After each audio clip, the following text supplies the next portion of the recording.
Di dalamnya seperti apa, di atasnya seperti apa. Kita akan lihat Monumen Nasional.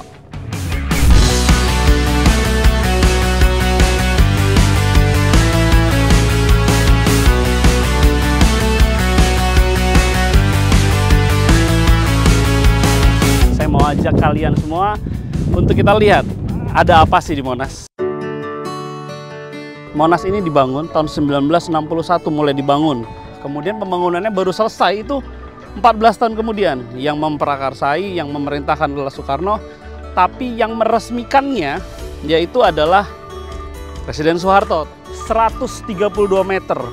Dan di atasnya itu ada lapisan emas, ada lapisan kobaran api katanya. Bentuknya seperti kobaran api yang melambangkan semangat dari kemerdekaan Indonesia. Ini ring 1, karena di daerah sini, kenapa ring 1? Karena daerah sini tuh Istana Presiden dekat sini, kantor Gubernur DKI juga di dekat sini, kemudian banyak lagi, kedutaan Amerika juga di dekat sini, kantor Pertamina juga dekat Gambir itu dekat sini. Jadi banyak objek-objek vital dan masuknya nggak bayar guys. Jadi betul-betul dipakai untuk dinikmati oleh masyarakat Jakarta. Saya jadi ingat sama Villa Isola yang di Bandung, yang di UPI, itu tidak bayar juga. Buat apa? Biar bisa dinikmati oleh warga sekitar. Kalau mau masuk ke sini itu kita ada 2 pintu utama. Sebenarnya ada beberapa pintu gitu, tapi yang saat ini sering dipakai itu pintu yang ada di depan satu, sama satu lagi lewat IRTI dari seberang Perpustakaan Nasional.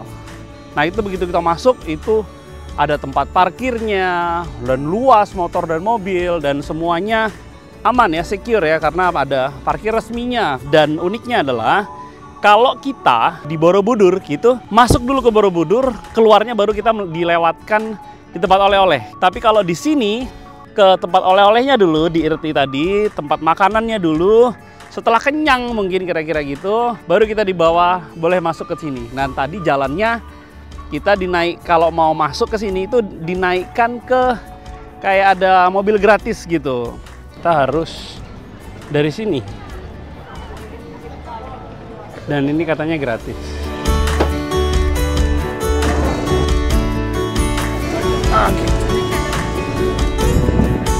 Oke. Ini Monasnya di sana, kita ke bawah. Jadi melewati ruang bawah tanah katanya. Nah, beli tiketnya di sini. Berapa orang? 1. Ke atas? Ya, berapa Mbak? Tapi kartu JKRDKI-nya udah ada? Belum. Kalau nggak ada harus beli kartunya. Kalau nggak mau beli kartu pakai kris. Jadi kita dikasih pilihan mau bayar cash atau QRIS. Kalau bayar cash kita harus beli kartunya. Kartunya itu harganya 50.000. Bapak pakai QRIS tadi? Iya, pakai QRIS. Bapak satu arah ke museum, nanti tanya liftnya. Silakan. Oke. Kalau mau ke atas paling lat jam berapa ya? Paling telat tergantung antrean Pak, tapi paling telat jam 5. Jam 5? Ya.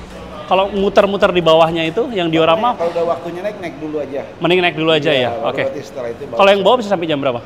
Sampai kita steril jam 6. Jam 6. Oke, makasih. Jadi kita masuk dari sana, jalan ke sini, dan ini dia. Monas. Ini pintu masuknya. Wah, ini windy sekali. Oke, begitu kita turun, kita sampai di luas sekali ya.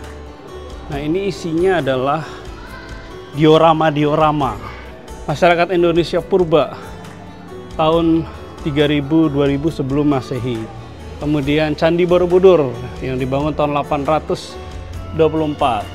Hubungan persahabatan dengan negara-negara tetangga berlangsung dengan baik. Pengakuan terhadap kedaulatan Majapahit oleh Cina ditandai dengan kunjungan Cheng Ho pada tahun 1405 yang diterima oleh Wikramawardhana.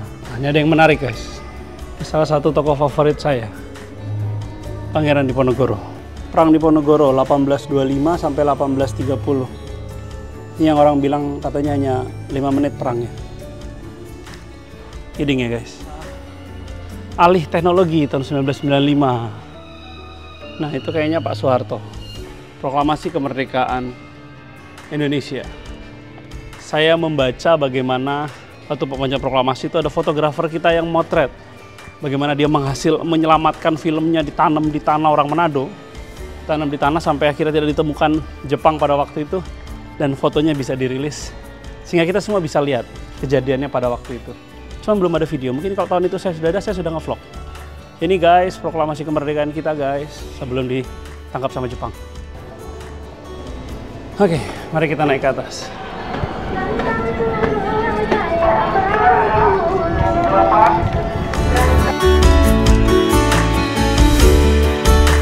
Ada yang bagus, ini relief.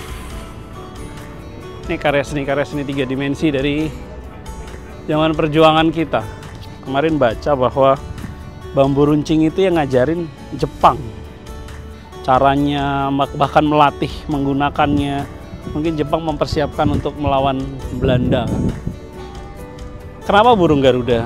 Burung Garuda itu dipercaya sebagai simbol perjuangan dari bangsa Indonesia dari dahulu kala. Burung Garuda itu diambil dari kendaraannya Dewa Wisnu yang menjadi lambang dari kebebasan dari perbudakan. Nah, Indonesia waktu itu diperbudak oleh penjajah-penjajah Belanda dan Jepang, dan Garuda itu juga melambangkan kebesaran, kekuatan, dan keperkasaan. Oke. Saya dengan Erwin. Iya, jadi beliau ini adalah tour guide dari Jawa Timur, tepatnya Kampung Lawas Maspati, Surabaya. Nah, Kampung Lawas Maspati, Surabaya. Beliau cerita kalau gara-gara kejadian Rinjani ya, Betul. sekarang semua tour guide itu harus berlicense, harus License dan punya sertifikat untuk uji kompetensinya. Karena diperlukan pelatihan khusus agar tidak terjadi peristiwa yang seperti di Rinjani.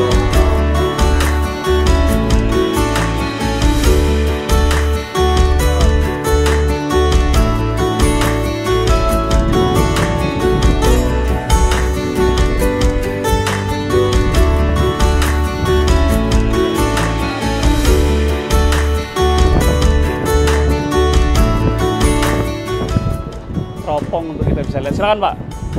Bapak bisa lihat apa Pak? Bisa lihat masa lalu? Ini berarti Tamrin. Ini Tamrin, Bundaran Indonesia di sebelah sana. Ini daerah Cikini, MNC Tower, Gondang Dia.